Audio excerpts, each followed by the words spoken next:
Hi guys, I'm George Finney, and I'm here to help you be more well aware when it comes to cybersecurity. Um, so we're here today. You probably have heard of me, but you're probably not here because you think George Finney is cool. You're probably here to learn about cybersecurity habits. And so, I want to take you through that. Of course, I've written this book, Wellaware, Master the 9 Cybersecurity Habits to Protect Your Future. Um, so you can see it kind of in the background there. But I think there are 9 cybersecurity habits, and we'll kind of get more into that. But we know that potentially 40 to 50% of all human behavior is based on habits, right? So half of everything we do is kind of behind the scenes, running on autopilot, and a lot of those things can help you be more cyber secure. Right? We've only had the internet for about 30 years now. And we haven't been able to translate all of those normal habits that we kind of take for granted when it comes to security. We haven't translated those, I think, quite that well when it comes to the cyber world. And I think focusing on habits is really the way that we're going to come up with real behavior change when it comes to cybersecurity. So why are you here? So we've all worked hard to get where we are in our careers, and I think we all have goals on where we'd like to be. And I think a prerequisite now to a lot of those leadership positions that are going to be out there, no matter whether you're in sales, whether you're a doctor, a lawyer, or an accountant, all of those areas, you're going to need to understand cybersecurity. And it's not just big corporations that experience this. So this is a study that happened 3 or 4 years ago. And 60% of small businesses that experience a breach go out of business within 6 months. And so, for comparison purposes, this is the same impact as a natural disaster like a fire or a tornado, right? That's how damaging a cybersecurity incident can be. And if you're a part of one of those organizations, that organization going out of business can derail your career, right? Your future is tied there. In a real way. So I'll go a little further than that and say, if your aspiration is to start your own business or to be a CEO, CEOs are now getting fired for not getting cybersecurity right. So starting back in 2014, the Target CEO was let go after their massive data breach. The Equifax CEO, obviously there were other issues going on there with Equifax, but right, it's a real concern now. And not only that, if you're a publicly traded company, you have to disclose when a cybersecurity incident happens. And shareholders now are bringing lawsuits against companies that aren't getting cybersecurity right. So we know we need to do something different. And if you're like most people, you've probably taken some kind of security training. Maybe you're in the industry itself, and you're familiar with some of the concepts. Or maybe you're non-technical, and I want to hear from all of you. This is kind of my Masterclass beta test, but I really want this to be an interactive conversation about how we incorporate habits into our lives. We come to this knowing that we're in the midst of a pandemic. We're going to be in it for a while longer, and the pandemic has changed the way we do business. That's not a cliche. It really has changed the way we do business. We're working from home. We're working remotely. We're embracing the cloud in ways that we never really would have thought possible a year ago. We're probably, in terms of digital transformation, I would say a decade ahead of where we thought we were going to be. And that means we're maybe a little unprepared. When we're working from home, that means that our spouse or significant other is probably also using the same networks, which is a challenge. And just the overall impact of that is hard to measure, right? We've ignored, I think, home users' cybersecurity on their home networks to a large extent, and COVID is changing that. Everything in our employees' lives, from spouses' smartphones to the school district's tablet that they have, your kids doing virtual school from home, are now connected in a more direct way than they were a year ago. And our people are smart, right? They don't want security breaches. They don't want ransomware to impact their jobs. But the security training we normally get just isn't enough. And when we get, when we train our employees on security, when you've been trained in security, it's probably been, well, here's this new device, here's a smartphone, here's how to put a pin on it, here's how to secure that device, here's how to send encrypted messages, those kinds of things. But it's really, whenever a new thing comes along, we're training them again. And then when the next new thing comes along, they have to come back to us. We're not teaching them to fish, pardon the pun. We're giving them fish. And so I think that what the 9 Habits really does is it creates a framework to help train people on, but it also creates a framework to measure behavior change, which I think is really the most powerful thing about the 9 Habits. And okay, so wouldn't it be nice if we could train our employees so that they didn't have to relearn every time something changes? Yes. And more than that, we can't just check the box when it comes to compliance. Our staff needs a coach. So if you've gone through an executive track, you probably got an executive coach. Maybe if you're just getting started, you're consulting with a career coach, or you've worked with a wellness coach or a trainer to help you work out. We need that same approach when it comes to cybersecurity, I think, to be successful. Right? We need individualized, personalized training, and to get there, I think we need to master the 9 cybersecurity habits. So,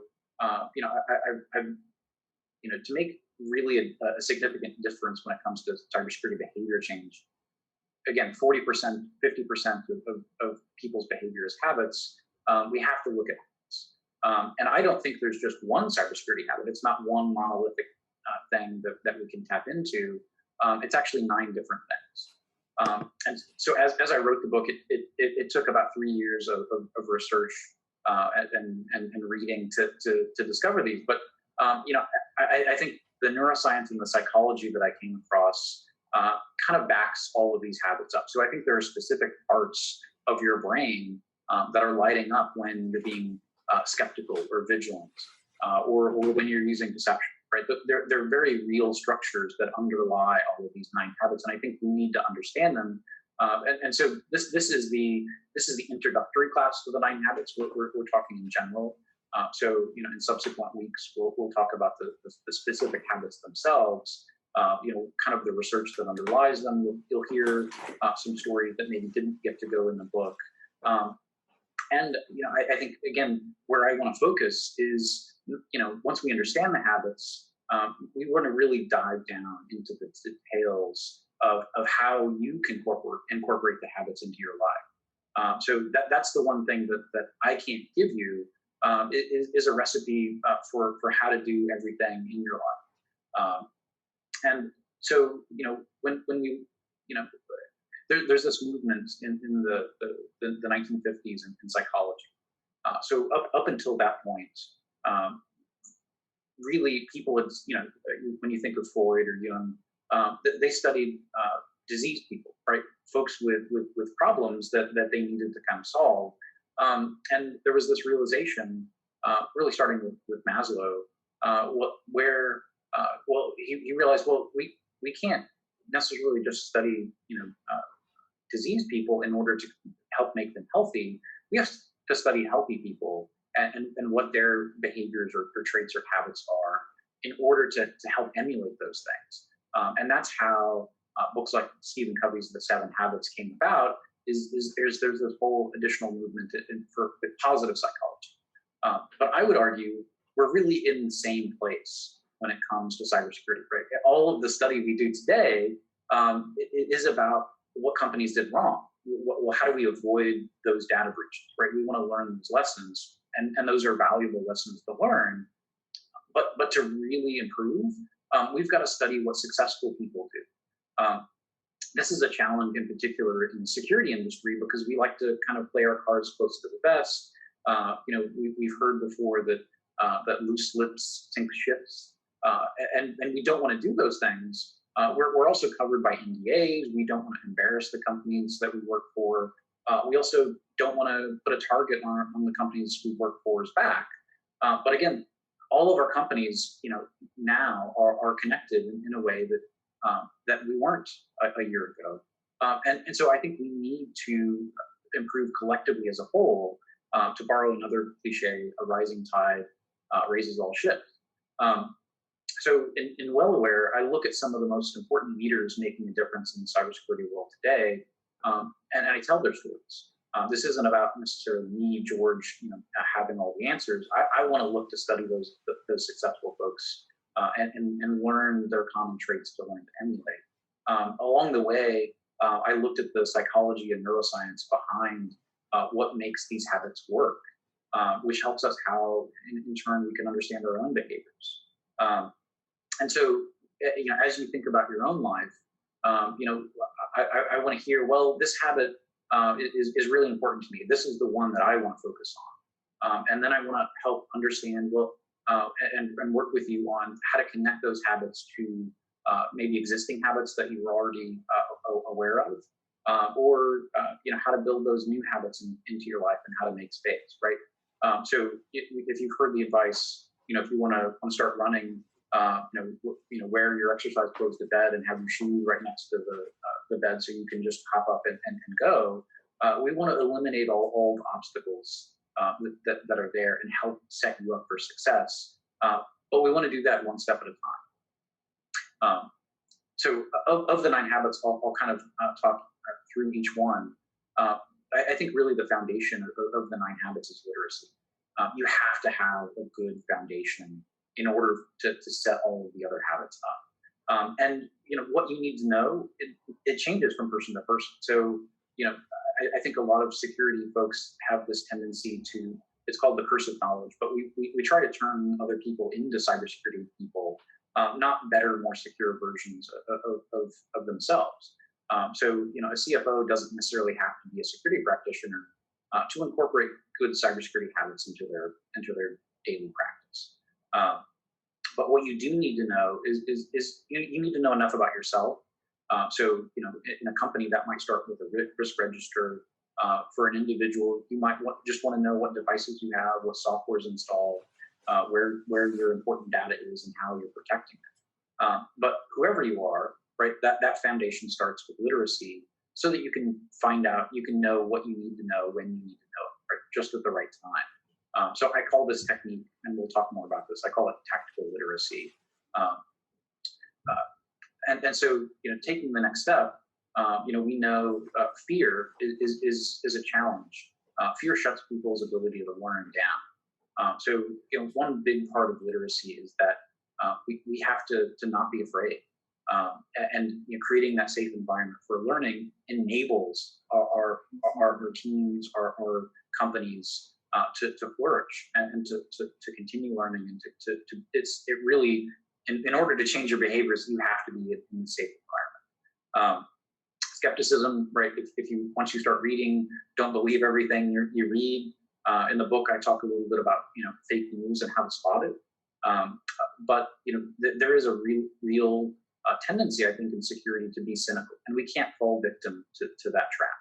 I interviewed the founder of the zero trust model, John Kinderbag, and kind of tell his story. But there's a real tension with being able to speak truth to power, right? So it's one thing to be able to be skeptical, but then how do you find success in reporting it and connecting to the rest of your community? So vigilance, I think of as a directed skepticism. So very focused on specific things, right? And so the example I give is where's Waldo, right? You might want to be vigilant, but you can't look at the whole picture and spot Waldo. You have to kind of narrow your focus and search for specifics. From there, we go to secrecy. You need to know what you have in order to protect it. And secrecy, I think of as the dividing line between that which is public, and that which should be remain private. And again, there are lots of ways that you can accomplish that, and depending on what your goals are, you might need to be a little less restrictive in order to meet your goals, and that's okay. But we have to do that with intentionality. The fifth habit is culture. Culture, I think, is incredibly important, particularly because we know that companies with great cultures are more successful. They're more profitable. Companies that are more diverse are also more successful and more profitable. But the good news is they're also more secure, right? And I think this is where we have a lot of overlap with business leaders, right? I think security is a leadership issue, and we as leaders need to make sure that our companies have a great culture, not just to make us more profitable and more successful, but also to be more secure. So with the first four habits, those were really internally focused habits. The other five habits are externally focused. So I think of this as kind of the introvert side versus the extrovert side, and you have to be able to do both well. But culture is really the beginning of that, right? Working with other people to create that culture is one of those habits. The next habit after that is diligence.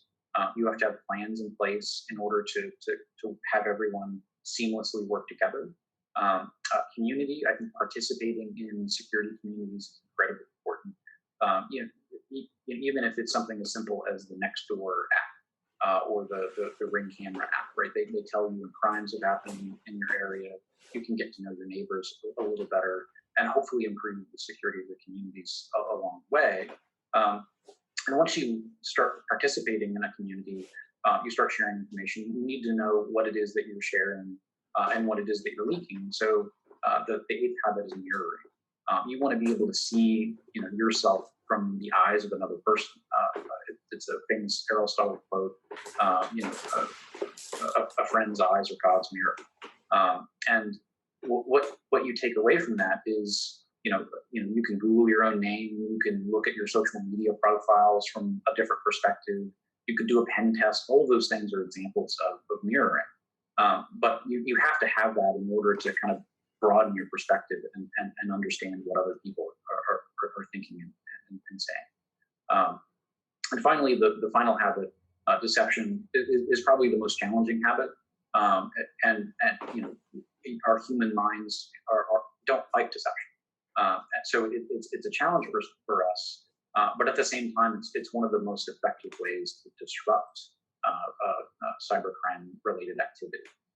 So whether it's a honeypot, whether it's using trick questions when you're getting calls into a call center, deception can really be the deciding factor in how secure you are.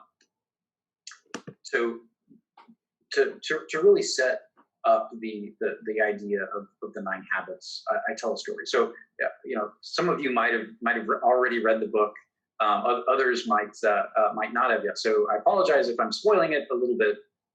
But I tell the story of this inventor named Johann. And Johann believed that his invention was going to change the world. I mean, and it's one thing for me to say like he believed that, but I think this quote really highlights it, right? So a spring of truth shall flow from it, his new invention.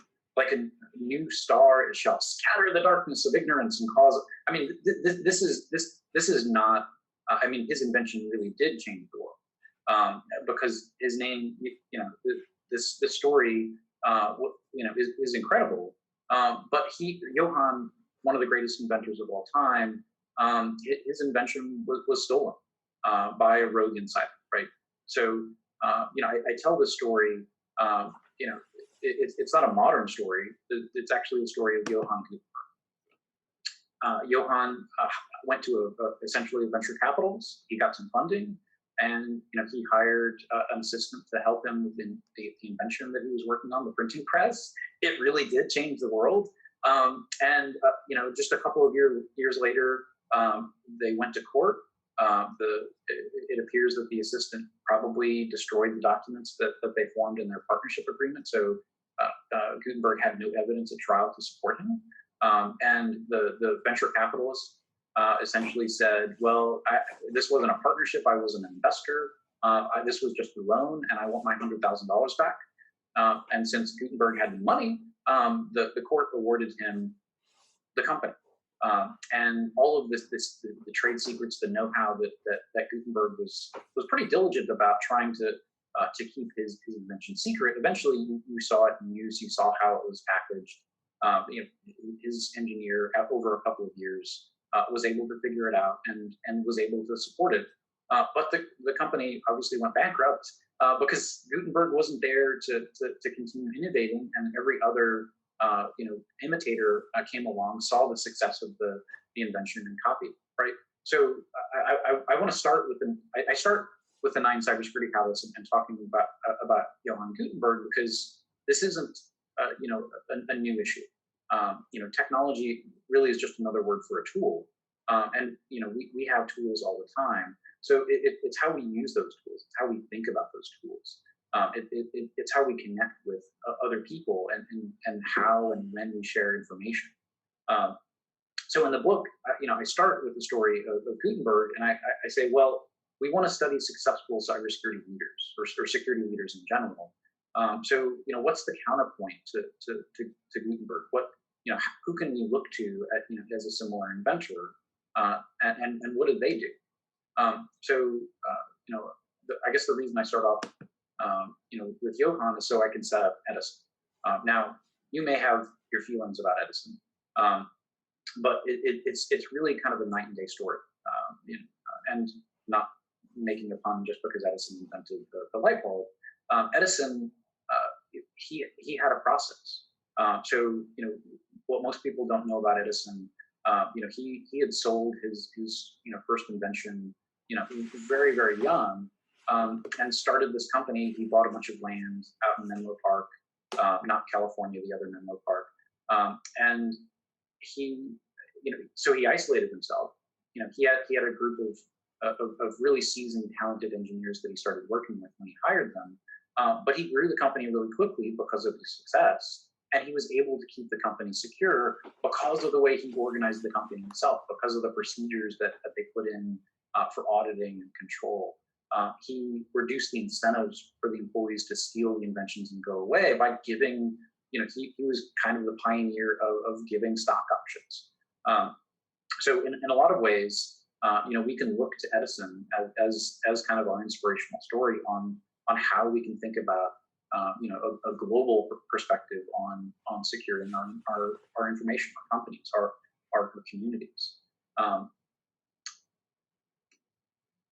So before I go any further, if you don't know me, I'm George Finney. I'm the Chief Security Officer for Southern Methodist University here in Dallas, Texas. I'm also a professor of cybersecurity here at SMU in our engineering school. I'm also a licensed attorney, so I wear a few different hats. I've advised startups on how to be more secure. I've been a keynote speaker across the country at different events. And I've got a number of different cybersecurity certifications and credentials. And as I've kind of gained more and more experience, I realized that I really what I'm most passionate about, what drives me, is we know that there's a poverty line in cybersecurity. So if you're a Fortune 500, if you're a Fortune 1000 company, you probably have more resources than I have at SMU, or maybe if you're one of the biggest companies, JP Morgan has a bigger budget and more employees than all of SMU put together, and that's just for the cybersecurity team, right? There's a huge poverty line if you're a nonprofit, if you're a small business, and I want to be able to help everyone else get better at cybersecurity, and we do that collectively as a community. We can't just provide that $1 billion security team to every company out there. It's really we say this a lot, but security is everybody's job, and we have to give them the tools and the support they need to be able to do that job. I've written a couple of books. You can see you can see them there. Obviously, the new one came out on Tuesday. Wellaware. I'm very excited about it. You can feel free to follow me on Twitter or reach out to me at george@wellawaresecurity.com. So now that we've kind of level set, I want to talk a little bit about neuroscience. So this is really exciting. I hope you came just to hear about the neuroscience of cybersecurity. But we need to understand first a little bit about the brain. So what you're seeing pictured here is a artist rendering of the theory of the triune brain. So this is a little bit of an older theory. It's only about 30 years old. And if there were a neuroscientist on the call, they'd say, well, we've come a long way since then, and that's true. But this kind of gives you an idea of what we need to do to get more cyber secure. So when we talk about the brain, I've kind of extracted this out, and really there are two things that the brain has going for it. It's power and speed. So the neocortex is what makes humans the smartest animal on the planet. In terms of power, it's nearly limitless, but it's slower compared to some of the older parts of the brain. So the reptilian brain is really evolutionarily the oldest part of the brain. It's low power, but it's fast. So as you go up the parts of the brain, the limbic system is really where emotions are centered. So it's also really, really fast. But again, they think that there are only maybe 6 or 8 primary emotions that they can experience. So in terms of bandwidth, right, you only have 8 things you can do, but you can do them instantly. And also the limbic system is where decisions are made, right? So you don't necessarily make decisions with the smartest part of your brain. You make them with your emotional brain, and the neocortex, can maybe talk you into or out of those things or rationalize them. But really, those decisions are being made at an emotional level, which I think is important to understand when it comes to cybersecurity. Right?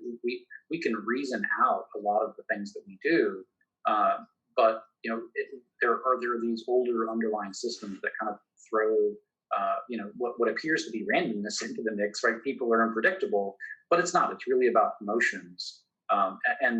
So one of the techniques I'll talk about in a couple of weeks is I call it the slow down and frown technique. You'll learn that in a few weeks, but it's fascinating the difference that a technique like that can make.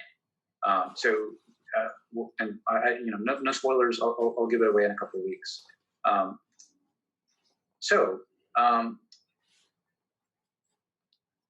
I think, and I've said this before, that security is in your DNA. We have evolved as a social animal, not because we like each other, but because as a social animal, we come together for mutual protection, and we've evolved to reinforce this trait. So we really, when we come together, this is why we're living together as a species. Security really is in our DNA, and it's not just that. As a habit, there are several books that talk about how habits work. Whether it's Charles Duhigg or BJ Fogg or James Clear, whoever your preferred habit expert is, there's 3 steps. There's the prompt, there's the behavior, whatever that behavior is, and then there's a reward. That's the habit loop. The reward reinforces the habit behavior, but it's really a prompt or cue that gets you to start that behavior. And it's really the reward at the end to reinforce it. The behavior in the middle can kind of be swapped out. So that's great news, because that means if you have bad cybersecurity habits, we can retrain you. That's good news, because if you need to create new behaviors, we can find the prompts to get you there. So we're almost to the interactive portion of the show, I promise. But I wanted to give you a list of sample prompts to kind of start thinking about. When I swipe my credit card, that will trigger a certain behavior in your brain, right? I'm going to check for a skimmer. If I'm putting my number in online, I'm going to check whether this is a secure site or not. These prompts are really what will trigger your behaviors. But like I said a little bit earlier, these prompts may differ from you. So I want to hear what your prompts are. This will be part of your homework for next time, is to think about what prompts might be effective for you in helping change your behavior, because we'll need this pool of prompts through the 9 habits to help kind of brainstorm and find ways to help incorporate those habits into your life. And then the rewards. So again, your rewards that mean something to you might not work for me, and vice versa. So if I'm jumping in the air and doing the air guitar, I get a real boost out of that, because I'm thinking about Wayne's World, or I'm thinking about Bill and Ted, and that reinforces my happy behavior. But for you, it might be something else, like just smiling and taking a deep breath, or relax your shoulders and kind of give yourself a massage or something. But you want that. You have to have that reward in order to keep going. And again, your rewards might differ. So your homework is to think about what rewards might be effective for you. If you give yourself a cookie every time you change your password, probably not a great recipe for success, because we're all going to get really fat, and then we won't be able to reward ourselves when we need a cookie later on, because we ate all the cookies right away. That's what I do anyway. And so, okay, pulling that all together, what does that look like? So here are a couple sample recipes. I'm giving away a little bit of the frown technique, but when I check my email, I will frown while I'm reading that message. Cool. That's a great way of preventing you from clicking on phishing messages. But you want to reinforce that. So play a little air guitar, or a different prompt might be when I click login, I'm going to add that site to my my password vault. That's a great healthy behavior to get you transitioned to a new password vault. I would suggest, if you were eating a Reese's peanut butter cup, maybe go with the mini, so you're not, again, going too crazy on calories. So I'll wrap this up a little bit, and then we can start discussing. Finally, this is a picture of Jimmy Iovine, one of the greatest music producers of all time, right? If you've heard a great song, chances are probably 50-50 that he produced it. And yeah, he's got a great story, right? He produced Dr. Dre. They had this great partnership. They produced this company, Beats, that was acquired by Apple for like $1 billion+. What a great story. But he got his start in music just as a kid, not knowing anything about producing music, and he just worked his tail off to figure it out. And so if you were a kid, think about when you were a teenager just getting your start. Man, it was really scary, wasn't it? So I think it's really powerful that his advice is to make fear a tailwind instead of a headwind, right? Security is really scary. It's really easy for us to get shut down and to be cynical and to give in to the idea that we're powerless, that we can't make a difference. But instead, I think with Wellaware, we can make fear a tailwind, right? We can use it to push us further and to get even better.